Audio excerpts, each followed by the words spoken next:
بسم اللہ الرحمن الرحیم۔ اللہ تبارک و تعالی نے ہمارے پیارے ملک اسلامی جمہوریہ پاکستان کو بے بہا نعمتوں سے نوازا ہے، اور اس کا ہر علاقہ اپنی مثال آپ ہے۔ موسم گرما میں پاکستان کے لوگوں کو جہاں دوسرے پھل اپنی مٹھاس سے فرحت اور چاشنی بخش رہے ہیں، وہیں جال کے درخت کا پھل بھی پکنا شروع ہو جاتا ہے۔ پنجاب رنگ نظارے یوٹیوب چینل کے ناظرین، آپ میں سے اکثر جال کو نہیں جانتے ہوں گے، کیونکہ یہ درخت بھی 90 کی دہائی کے بعد کم ہو رہے ہیں،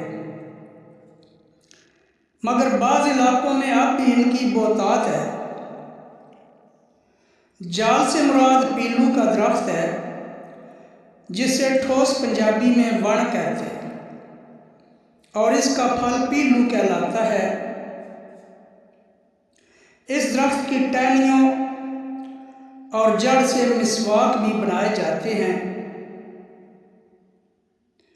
اس درخت کا پھل نہایت ہی خوش ذائقہ ہوتا ہے، جبکہ کچا پھل کڑوا ہوتا ہے، لیکن پکنے پر یہ پیلے رنگ کا اور خوش ذائقہ ہو جاتا ہے۔ ویسے کالے، گلابی اور لال رنگ والے پھل بھی دیکھنے میں آتے ہیں۔ اب یہ درخت بھی ختم ہوتا نظر آ رہا ہے اور اکثر قبرستانوں تک محدود ہوتا جا رہا ہے۔ پیلو پر مارچ اپریل میں پھل لگنا شروع ہو جاتا ہے، جو سبزی مائل سفید ہوتا ہے، جبکہ مئی اور جون میں یہ پھل پک کر تیار ہو جاتا ہے۔ صحرائی لو اس میں شیریں رس بھرتی ہے۔ ان پھلوں کی رنگت سے درختوں کو بگڑ یعنی سفید، رتڑ یعنی لال وغیرہ بھی کہہ کر پکارتے ہیں۔ یہ پھل تقریباً چنے کے برابر ہوتا ہے۔ پیارے ناظرین، پیلوں کا ذکر ہو اور صوفی بزرگ حضرت خواجہ فرید رحمۃ اللہ علیہ کا نام نہ آئے، یہ تو کبھی ہو ہی نہیں سکتا۔ سرائکی وسائل میں ان کی وجہ سے پیلوں کو ایک خاص اہمیت حاصل ہے۔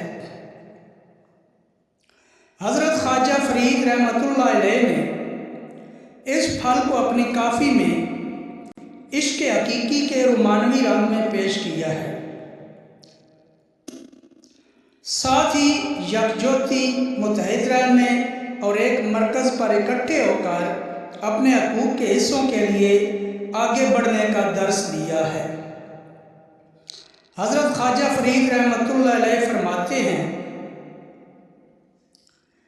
آئیاں پیلاں چنن دے سانگے، اوڑکنیاں فریدن مانگے، چھوڑ آرام قرار ہکیاں بکیاں نی، آ چنیے رل یار پیلاں پکیاں نی۔ خواجہ فرید رحمۃ اللہ علیہ کا یہ کلام بہت مشہور ہوا اور سرائکی وسائل میں لوگ بڑے شوق سے گاتے اور سنتے ہیں۔ آئیاں پیلاں چنن دے سانگے، اوڑک تھیاں فریدن مانگے، چھوڑ آرام قرار ہکیاں بکیاں نی، آ چنیے رل یار پیلاں پکیاں نی۔ خواجہ فرید رحمۃ اللہ علیہ نے پیلا کیا چنی کہ درد چن لیا، اور ایک ایسا درد جس کا مداوا بھی وہ خود ہے، اور انہوں نے ان پیلوں کی وجہ سے اپنے پیارے رب کو پا لیا اور اس کا تعارف حاصل کر لیا۔